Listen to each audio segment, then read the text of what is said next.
당신은 우리 시대의 가장 불안한 사건들 뒤에 무엇이 있는지 궁금해한 적이 있습니까? 무언가 더 큰 일이 일어나고 있다는 느낌을 받은 적이 있습니까? 우리 이해를 넘어서는 무언가? 오늘의 비디오에서 우리는 성경에서 가장 충격적인 예언 중 하나인 요한계시록 13장에 대해 깊이 탐구할 것입니다. 우리는 수백만 명을 속이고 마지막 날에 무서운 힘을 발휘할 것이라고 약속하는 거짓 선지자의 비밀을 밝혀낼 것입니다. 이 비디오를 시청하면 거짓 선지자 뒤에 숨겨진 진실을 이해할 뿐만 아니라 다가올 일들에 대비하는 방법도 알게 될 것입니다. 주변에서 이미 일어나고 있는 징조를 어떻게 식별할 수 있는지 또는 불확실성이 가득한 시대의 신앙을 어떻게 지킬 수 있는지 알고 싶으십니까? 우리는 이것을 포함하여 당신의 관점을 바꾸고 당신의 신앙을 강화할 수 있는 계시를 밝혀줄 것입니다. 어둠의 왕국에는 신성한 삼위일체를 모방한 사탄의 삼위일체가 존재합니다. 사탄은 하나님 아버지의 역할을 맡고 적그리스도는 하나님의 아들을 모방하며 거짓 선지자는 성령을 모방합니다. 오늘 우리는 이 사탄의 삼위일체의 세 번째 인물인 거짓 선지자에 대해 이야기할 것입니다. 이 인물이 교황일 수도 있고 미국일 수도 있다는 등 여러가지 이론이 있습니다. 대환란 기간 동안 어떻게 그는 많은 사람들을 속이기 위해 악마적인 방식으로 활동하는지 알아보겠습니다. 이 모든 것을 포함하여 이번 비디오에서 더욱 놀라운 사실을 알게 될 것입니다. 계속하기 전에 이 비디오를 좋아요하고 채널을 구독하는 것을 잊지 마세요. 또한 새로운 비디오가 업로드될 때마다 알림을 받을 수 있도록 알림벨을 활성화하세요. 요한계시록 4장부터 시작하여 교회 휴거 이후의 사건들을 묘사하고 있는 성경의 예언들과 하나님이 대환난 시기에 지구에서 내리시는 심판을 다루겠습니다. 성경의 종말 예언에 따르면 세상에는 강력한 악마적 세력이 나타날 것입니다. 일반적으로 이러한 세력은 적그리스도와 연관되어 있지만 요한계시록은 세 가지 악한 인물이 존재함을 보여줍니다. 처음으로 등장하는 인물은 사탄으로 식별된 큰 용입니다. 이제 우리는 사탄이 두 짐승에게 힘을 부여한다는 것을 발견했습니다.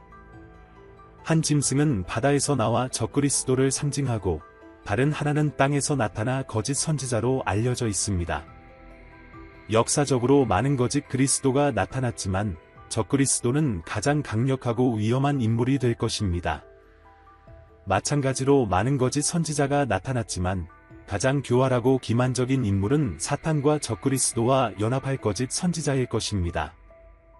이 세 명은 사탄의 거짓 삼위일체를 형성할 것입니다. 사탄은 하나님 아버지를, 적그리스도는 예수 그리스도를, 그리고 거짓 선지자는 성령을 모방할 것입니다. 그들의 목표는 온 세상을 속이고 어둠의 왕국을 향한 예배로 이끄는 것입니다. 이 사악한 삼위일체의 구성원들은 악의 대가가 될 것입니다. 과거에도 많은 거짓 그리스도가 있었지만 적그리스도와 비교하면 그들은 하찮게 여겨질 것입니다. 마찬가지로 거짓 선지자 옆에 있으면 다른 모든 거짓 선지자들은 작아 보일 것입니다. 요한계시록에 묘사된 대환난 동안 이것은 인류가 목격한 가장 어두운 시기이자 가장 무서운 시기가 될 것입니다. 요한계시록 13장에서 우리는 첫 번째 짐승을 따르는 두 번째 짐승에 대해 소개됩니다. 이 두 번째 짐승은 땅에서 나타나 첫 번째 짐승인 적그리스도의 선전원 역할을 합니다. 나중에 이 인물은 거짓 선지자로 알려질 것입니다. 이 장은 두 인물과 그들의 행동을 묘사하지만 우리는 두 번째 짐승인 거짓 선지자에 초점을 맞추고 그 세부 사항을 탐구할 것입니다. 요한계시록 13장 11절을 읽어보겠습니다. 또 다른 짐승이 땅에서 올라오는데 어린 양 같은 두 뿔이 있고 용처럼 말하는 것을 보았다. 첫 번째 짐승이 바다에서 올라오는 두려운 환상을 묘사한 후 사도 요한은 이 새로운 인물을 소개합니다. 성경의 다른 부분에서 첫 번째 짐승은 멸망의 아들, 죄의 사람 또는 악인으로 불리며 사탄의 힘으로 세상을 다스릴 적그리스도로 알려져 있습니다.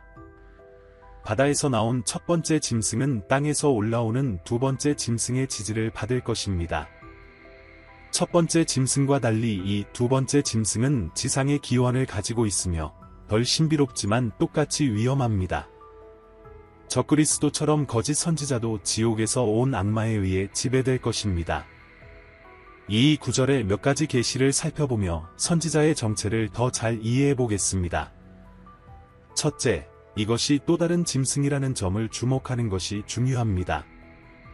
일부 예언 연구가들은 이 두 번째 짐승을 하나의 기관이나 정부 형태로 간주하지만 이 해석은 잘못된 것처럼 보입니다. 요한은 다른 이라는 단어를 사용하여 같은 종류의 것을 의미한다고 번역된 그리스어 단어를 사용합니다. 이는 적그리스도와 마찬가지로 거짓 선지자도 한 인물일 것임을 시사합니다. 짐승이라는 단어로 사용된 그리스어는 버아이안으로 일반적으로 야생 짐승을 의미합니다. 우리는 이것을 문자 그대로 동물로 생각해서는 안 되며 비유적으로 이해해야 합니다. 거짓 선지자는 잔인하고 사악한 인물로 삶을 속이고 파괴할 수 있는 사람일 것입니다. 따라서 거짓 선지자는 매우 악랄하고 사탄적인 성격을 가질 것입니다. 둘째, 그는 땅에서 올라온다고 말합니다. 바다에서 나온 첫 번째 짐승과 달리 고대 세계에서 바다는 민족과 나라를 상징하는 반면 땅은 덜 신비롭고 덜 위협적인 것으로 여겨졌습니다. 거짓 선지자가 땅에서 올라온다는 사실은 그가 적그리스도보다 덜 인상적이고 덜 무서운 인물일 것임을 시사합니다. 이는 그가 문명화되고 질서 정연한 사회에서 나올 것임을 의미하지만 그의 세련된 외모에도 불구하고 그는 세속적이고 세속적일 것입니다. 적그리스도가 정치적 바다와 엘리트들로부터 나오는 것과는 다르게 말이죠. 모든 것은 거짓 선지자가 매우 교활한 종교 지도자가 될 것임을 시사합니다. 그의 무해한 외모에도 불구하고 그는 적그리스도처럼 지옥의 진정한 아들일 것입니다. 이것은 그가 어린 양으로서 매우 이상한 목소리인 용처럼 말한다는 사실로 명백해집니다. 거짓 선지자는 적그리스도처럼 사탄의 대변인이 되어 세상을 사탄 독재자에게 예배하도록 유도할 유혹적이고 기만적인 말을 할 것입니다. 셋째, 두 번째 짐승은 어린 양과 같은 두 개의 뿔을 가지고 있었지만 그의 목소리는 용처럼 들렸습니다. 이 거짓 선지자는 온순하고 무해한 어린 양처럼 보이지만 사실 그는 야수입니다. 그가 말할 때 그의 말은 그의 진정한 본성을 드러냅니다. 입은 마음에 가득한 것을 말하니까요. 10뿔, 7머리, 10왕관, 7명의 신성 모독적인 이름을 가진 첫 번째 짐승의 묘사는 흉측하고 무서웠습니다. 이에 반해 두 번째 짐승은 두 개의 뿔만 가지고 있어 적그리스도와 같은 큰 힘을 가지지 못할 것을 시사합니다. 표범, 곰, 사자와 같은 야생의 사나운, 치명적인 적그리스도와 달리 거짓 선지자는 양처럼 무해해 보입니다. 그는 독재자나 정복자로 나타나지 않으며 대신에 온순함과 부드러움을 사용하여 속임수를 쓰는 교묘한 기만자로 나타납니다. 그는 속임수의 대전문가이지만 거짓 선지자는 여전히 큰 권위를 가지고 있습니다. 거짓 선지자의 정체나 기원을 확인하려는 시도가 있었으며 어떤 사람들은 그가 교황일 수도 있고 심지어 미국일 수도 있다고 제안합니다. 그러나 우리는 그가 정확히 누구인지는 알지 못하며 이러한 추측을 하는 것은 미신적 행위일 수 있습니다. 요한계시록 13장 12절부터 14절까지의 구절에서 우리는 거짓 선지자의 권위가 얼마나 큰지를 알 수 있습니다. 요한계시록 13장 12절을 읽어보겠습니다. 그가 첫 번째 짐승의 모든 권세를 그 앞에서 행사하고 땅과 땅에 거하는 자들로 하여금 죽었던 상처가 나은 첫 번째 짐승에게 경배하게 하더라. 요한은 그가 첫 번째 짐승, 즉 적그리스도의 모든 권세를 행사한다고 관찰했습니다. 이는 적그리스도가 그 권위를 거짓 선지자에게 위임했다는 것을 의미합니다. 거짓 선지자의 임무는 땅에 있는 모든 사람들로 하여금 첫 번째 짐승에게 경배하게 하는 것입니다. 이렇게 해서 그는 적그리스도에게 경배하는 세계 종교를 이끌게 될 것입니다. 그는 선정가로서 첫 번째 짐승의 위대함을 홍보하고 모든 사람들이 그것을 믿고 구원의 길로 따르도록 격려할 것입니다. 이와 같은 방식으로 첫 번째 짐승은 과거의 왕들이 통제 목적으로 선지자들을 사용한 것처럼 거짓 선지자를 사용할 것입니다. 거짓 선지자의 임무는 적그리스도의 치명적인 상처가 나은 것처럼 보이는 놀라운 사건에 의해 용이하게 될 것입니다. 이 거짓 부활은 그리스도의 부활을 모방할 뿐만 아니라 두 증인의 부활도 모방할 것입니다. 일부 신학자들은 적그리스도의 죽음이 계획된 사기이며 그의 부활이 연출된 것이라고 믿습니다. 비록 그것이 단지 하나의 속임수에 불과하더라도 세상은 이 부활을 진짜로 받아들여 적그리스도와 거짓 선지자의 명성을 높일 것입니다. 성령이 사람들을 예수께로 인도하는 것처럼 거짓 선지자는 사람들을 적그리스도에게로 인도하여 그를 숭배하게 할 것입니다. 계속해서 요한계시록 13장 13절을 읽어보겠습니다. 그가 큰 이적을 행하여 사람들 앞에서 하늘에서 땅으로 불이 내려오게 하며, 요한은 거짓 선지자가 행한 기적, 즉 사람들 앞에서 하늘에서 땅으로 불이 내려오게 하는 기적을 강조합니다. 이것은 중요합니다. 왜냐하면 속임을 당한 자들에게는 이 기적이 두 증인이 적그리스도와 거짓 선지자에게 박해받았을 때 행한 기적과 유사하기 때문입니다. 속임을 당한 자들에게 이 기적은 엘리야가 하늘에서 불을 내렸을 때와 같은 수준으로 보일 것입니다. 우리는 거짓 선지자가 참 하나님이 불로 응답하실 것이다 라고 말하고, 그런 다음 그의 속임수를 통해 사람들을 속이는 모습을 상상할 수 있습니다. 사랑하는 청취자 여러분, 하나님과 진리에 반하는 초자연적인 힘이 있으며 그들과 함께하는 힘도 있습니다. 아무리 인상적인 기적이라도 항상 하나님으로부터 오는 것은 아닙니다. 항상 하나님의 은혜와 구원을 반대하는 초자연적인 악이 세상에 존재해왔습니다. 모든 기적이 하나님께로부터 오는 것이 아니라는 것을 기억하는 것이 중요합니다. 우리는 주의해야 합니다. 왜냐하면 적도 이러한 행위를 수행할 수 있기 때문입니다. 그렇기 때문에 우리는 인상적인 행적을 가진 거짓 사도와 선지자들을 주의해야 합니다. 계속해서 요한계시록 13장 14절을 읽어보겠습니다. 그가 첫 번째 짐승 앞에서 행할 권세를 받은 이적들로 땅에 거하는 자들을 미혹하며 땅에 거하는 자들에게 말하기를 칼에 상처를 입고도 살아난 첫 번째 짐승을 위하여 우상을 만들라 하더라. 미혹하다 라는 단어는 그리스어에서 방황하다 는 의미를 가지며 하늘을 떠도는 행성들과 비슷한 의미입니다. 대환난 기간 동안 세상은 완전히 속임에 취약할 것입니다. 진정한 복음을 거부하고 하나님을 모독하는 세상에서 믿지 않는 자들은 거짓 선지자가 퍼뜨리는 거짓말을 믿고자 할 것입니다.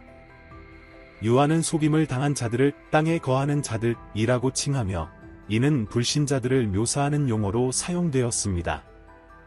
적그리스도와 거짓 선지자의 권력이 커짐에 따라 사탄은 적그리스도에 대한 예배라는 거짓 종교를 촉진할 것입니다. 결국 사람들은 거짓 선지자의 명령에 따라 짐승의 형상을 만들 것입니다. 세상은 전례 없는 우상 숭배와 공포에 빠지게 될 것입니다. 아마도 이 형상은 예루살렘 성전에 세워질 것이며 멸망에 가증한 것과 관련이 있을 것입니다. 이는 죽음에서 부활한 것으로 보이는 적그리스도의 권력에 대한 헌사가 될 것입니다. 사랑하는 청취자 여러분, 매스미디어, 소셜미디어, 라디오 및 텔레비전이 거짓 선지자의 놀라운 업적에 대한 뉴스를 어떻게 퍼뜨릴지 상상해 보십시오. 많은 사람들이 이 주제 외에는 다른 주제가 없을 것이라고 믿게 될 것입니다. 사람들은 깊은 인상을 받을 것입니다. 계속해서 요한계시록 13장 15절을 읽어보겠습니다. 그가 첫 번째 짐승 앞에서 권세를 받아 그 형상에게 생명을 주어 그 형상이 말하게 하고, 또 짐승의 형상에게 경배하지 아니하는 자는 몇이든지 다 죽이게 하더라. 거짓 선지자의 사탄적인 계획이 드러납니다. 적그리스도의 형상은 인류 역사상 유일무이할 것입니다. 그의 속임수로 거짓 선지자는 짐승의 형상에게 생명을 불어넣어 그 형상이 말하게 할 것입니다. 이 생명은 영이나 바람으로 해석될 수 있습니다. 이와 같이 거짓 선지자는 적그리스도의 형상에 생명을 주어 살아있는 존재로 보이게 할 것입니다. 일부 신학자들은 이것이 문자 그대로의 의미가 아닐 것이라고 믿으며 현대의 특수 효과나 로봇 기술의 발전이 사용될 것이라고 생각합니다. 우리가 정확히 알 수는 없지만 그의 속임수는 분명 놀랍고 모든 사람들을 매혹시킬 것입니다. 사도 요한은 형상이 말할 것이며 이 형상 뒤에 숨겨진 의도를 밝히는 두 가지 특정 메시지를 전할 것이라고 말합니다. 첫째, 부활된 형상에게 예배하라는 명령이 내려집니다. 이는 바벨론 왕 느부갓네살이 황금 신상을 세웠을 때의 상황을 떠올리게 합니다. 우리는 다니엘서 3장 4절에서 6절까지 읽을 수 있습니다. 그때의 왕의 신하가 큰 소리로 외쳐 이르되 백성들아 나라와 각 방언을 말하는 너희는 들으라. 왕의 명령이 이러하니 너희는 나팔 소리와 피리와 수금과 비파와 풍형과 생환과 여러가지 악기 소리를 듣거든 엎드려서 느부갓네살 왕이 세운 금 신상에게 경배하라. 누구든지 엎드려 경배하지 아니하는 자는 즉시 극렬히 타는 풀무불에 던져 넣을 것이라 하였더라. 세계 통치자와 그의 형상의 경배를 거부하는 모든 사람들에게 사형 선고가 내려질 것입니다. 다시 말해 대환난 시기에 적그리스도를 거부하고 예수 그리스도께 충실한 많은 이들이 목숨을 잃게 될 것입니다. 비록 모든 사람들에게 사형 선고가 내려질지라도 모든 신자들이 죽음을 맞이하지는 않을 것입니다. 일부는 그리스도가 재림할 때까지 살아남아 천년 왕국에 들어가 살아남을 것입니다. 계속해서 요한계시록 13장 16절과 17절을 읽어보겠습니다. 그가 모든 자, 작은 자나 큰 자나 부자나 가난한 자나 자유인이나 종들로 그 오른손에나 이마에 표를 받게 하고 누구든지 이 표를 가진 자 외에는 매매를 못하게 하니 이 표는 짐승의 이름이나 그 이름의 수라. 거짓 선지자는 적그리스도를 예배하게 하기 위한 계획의 일환으로 모든 사람들이 오른손이나 이마에 표를 받도록 요구할 것입니다. 과거에 표라는 단어는 로마의 동전에서 볼 수 있는 황제의 이미지나 이름을 의미했습니다. 표식이나 문신은 또한 노예, 군인 및 특정 종교 집단의 추종자들 사이에서 일반적이었습니다. 마찬가지로 하나님께서는 14만 4천 명의 선택된 자들에게 이마에 인을 찍어 불신자들에 대한 하나님의 진노로부터 그들을 보호하셨습니다. 거짓 선지자는 표를 사용하여 하나님의 소유가 아닌 자들을 식별하고 적그리스도의 진노로부터 그들을 보호하며 그들이 적그리스도의 충성스러운 추종자임을 보여줄 것입니다. 로마 황제가 그의 신하들이 가이사에게 희생을 바침으로써 충성심을 보이기를 요구했던 것처럼 적그리스도의 표를 거부하는 자들은 사형에 처해질 것입니다. 죽음의 위험 외에도 짐승의 표를 거부하는 것은 일상생활에서 심각한 실질적 결과를 초래할 것입니다. 표가 없이는 아무것도 사고 팔 수 없게 될 것입니다. 적그리스도의 제국은 세계 경제를 엄격하게 통제할 것입니다. 식품과 기타 필수품들은 표가 없는 사람들의 손이 닿지 않는 곳에 있을 것입니다. 화폐가 사용되지 않고 신용제도로 대체될 가능성이 큽니다. 신용카드 대신 사람들은 이마나 손에 어떤 형태의 표를 가지게 될 것입니다. 요한은 짐승의 표가 적그리스도의 이름이나 그와 관련된 숫자가 될 것이라고 언급합니다. 이 표는 적그리스도에게 대한 충성과 예배를 나타내는 보편적 식별 도구로 사용될 것입니다. 계속해서 요한계시록 13장 18절을 읽어보겠습니다. 여기 지혜가 있으니 총명한 자는 그 짐승의 수를 세어보라. 그 수는 사람의 수니 그 수는 666이니라. 여기서 지혜가 있다는 경고는 적그리스도의 시대에 살아있을 자들에게 지혜롭고 분별력을 가질 것을 권고합니다. 그들은 주변의 사건들을 인식하고 적그리스도의 이름과 연관된 숫자의 중요성을 이해할 수 있어야 합니다. 이해력이 있는 사람들은 짐승의 수를 계산할 수 있을 것입니다. 그 수는 사람의 수이고 그 수는 666입니다.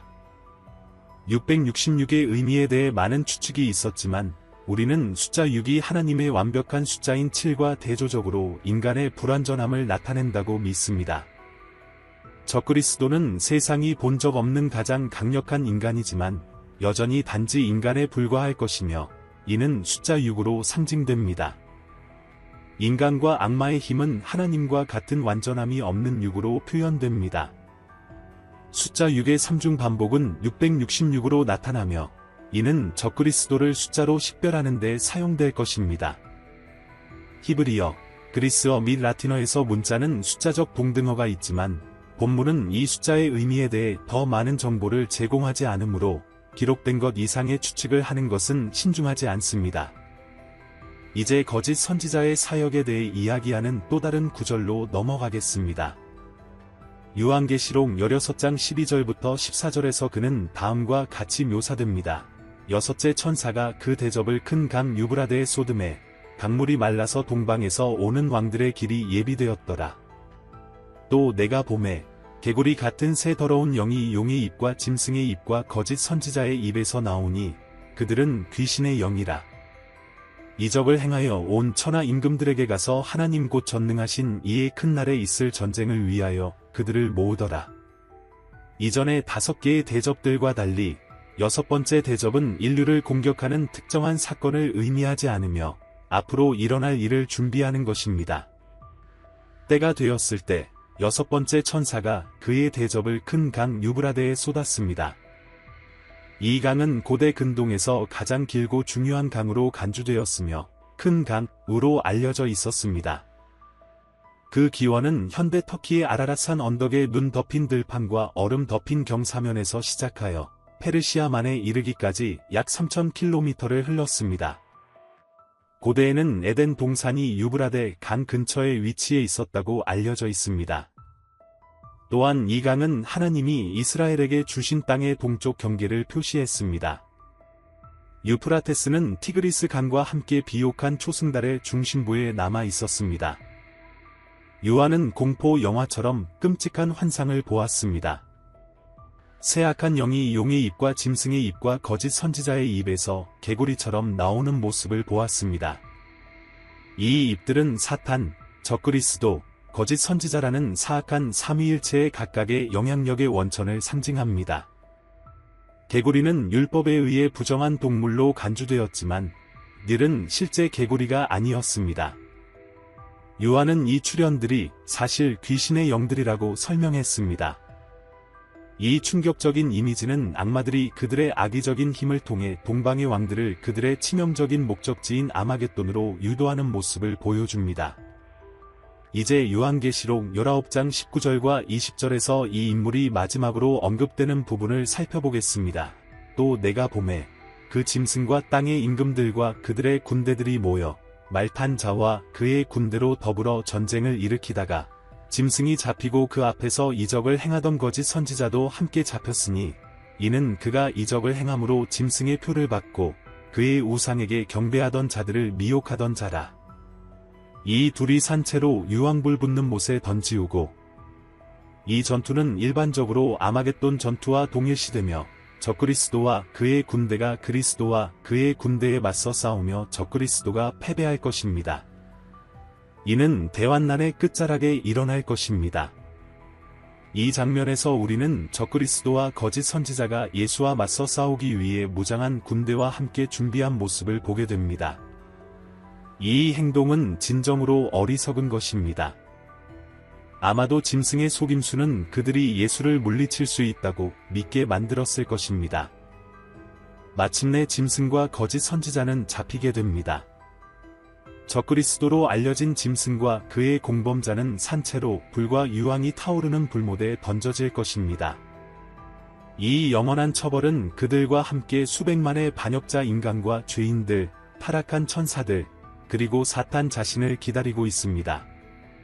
사랑하는 청취자 여러분, 사탄, 적그리스도, 거짓 선지자로 이루어진 사탄의 삼위일체는 요한계시록에서 드러난 대로 최종적인 패배와 굴욕을 겪을 것입니다. 악마는 당신이 이 진리를 알지 못하기를 원합니다. 그곳에는 그들의 필연적인 운명이 분명히 드러나 있기 때문입니다. 더 깊이 있는 지식을 얻기 위해 우리의 다른 비디오도 놓치지 마십시오. 이 내용이 마음에 드셨다면 좋아요를 누르고 공유하고 채널을 구독하여 다음 비디오를 놓치지 마십시오. 이렇게 함으로써 저희가 이와 같은 더 많은 콘텐츠를 계속 제공할 수 있도록 도와주십시오. 시청해 주셔서 감사합니다. 다음에 다시 뵙겠습니다.